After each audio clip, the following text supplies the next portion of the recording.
ICE, Immigration and Customs Enforcement, does not have the best reputation within the standpoint of the United States, especially on the left. That reputation is not going to get any better with what I'm about to report. Welcome to the Soapbox.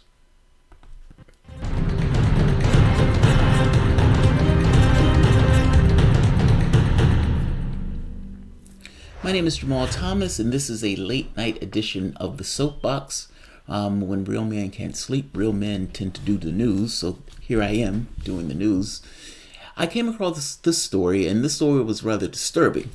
Like I said, ICE, the organization that essentially locks up immigrants or people coming into the country either overstaying their visas or here illegally. But whatever reason, it's kind of besides the point. Everyone knows what ICE is. In this very particular instance, though, a memo from a supervisor within the organization itself is rather disturbing. Like, the memo kind of makes this point that the organization itself is dysfunctional. That's a quote. Severely dysfunctional, I'm sorry. And that there are deaths, preventable deaths, within the organization itself, meaning people who that organization had captured, had put into a cage, had died while it was in ICE's custody. This memo should be somewhat of a bombshell, and it's somewhat disturbing within regards to what they're accounting for.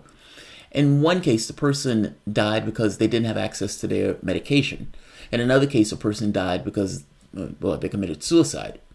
Instead of dealing with this from the medical standpoint, meaning having the medical services that are necessary for the people being kept in these cages, solitary confinement was used instead. Yeah, this is somewhat of a grisly report. TYT apparently got their hands on this memo by a whistleblower that was disturbed by it also. So let's talk about it. So right here. The deaths of multiple immigration customs enforcement detainees were preventable, according to internal agency documents obtained by the Young Turks. One ICE official told TYT the problem is systemic. ICE's Health Services Corporation is severely dysfunctional, and unfortunately, preventable harm and deaths to detainees has occurred. An ICE supervisor notified Matthew Albence, then acting director of ICE, in a memo dated December 3rd, 2018. Now, there are reports of this going all the way back, to 2018, where deaths had taken place with people in the custody of ICE. ICE didn't respond to multiple requests. Let's see.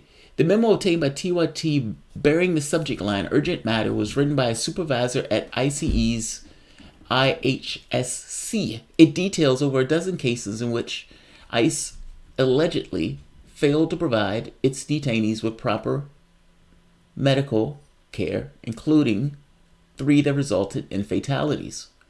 One of these cases involved alleged ICE negligence in handling a medical incident, resulting in a detainee's death at ICE's Eloy Detention Center. I'm sorry, it's difficult to read. There's a glare on this. In Arizona. According to the document, ICE did not heed warnings from the official about an apparent case of neuroleptic malignant syndrome. The memo plainly says that ICE detainee, sudden victim, Mr. Efrain de la Rosa, could have been saved. The document goes on to state that ICE received a total of 12 significant event notifications reports prior to his death, depicting suicidal ideation and psychosis. What this boils down to is people that needed medical care didn't get that medical care while they were in ICE's custody, and some of these resulted in deaths. ICE's failure to detox its detainees has resulted in seizures, according to additional documents obtained by TYT. One report details an incident at ICE's Florence Correctional Center in Arizona in which the detainee who had taken Xanax daily had a seizure, resulting in lacerations to his left eye. According to the report, ICE failed to provide the medical provider with the detainee's medical history. I'm putting this document below so you can see it for yourself. Look, it's bad enough that this organization essentially was given the powers that it was given. It's bad enough that some of these people were part of the DREAM program, meaning in this country for a long period of time. And despite being in this country for a long period of time, once Donald Trump came into office and essentially got rid of that, people who have been in this country, working in this country, paying taxes in this country, hell, in some cases served in the military of this country, were now fair game and been deported. In other cases, kids were being ripped from their moms and put into cages. It's bad enough that you allow this particular organization to be militarized. There's a secondary order of magnitude bad, however, when you don't provide these people that you have captured and that you've put into cages with the basic medical treatment or medical services that they require. You're responsible for their medical health at the point in which you've taken them into custody. You are responsible. And if there are people who are dying in your custody, you are responsible. Especially when the memo is essentially red flagging this, saying, hey, there are people who are taking an L who we're supposed to be in charge of. This place is severely dysfunctional. Not just severely dysfunctional, there have been deaths on our watch.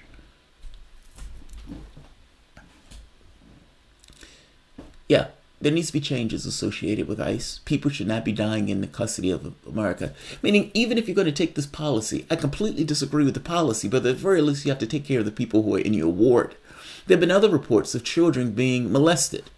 If you're going to separate kids at the border, what do you think is going to take place? Are you telling me that that's not a breeding ground for people who are preying on those kids that have no power in this particular situation?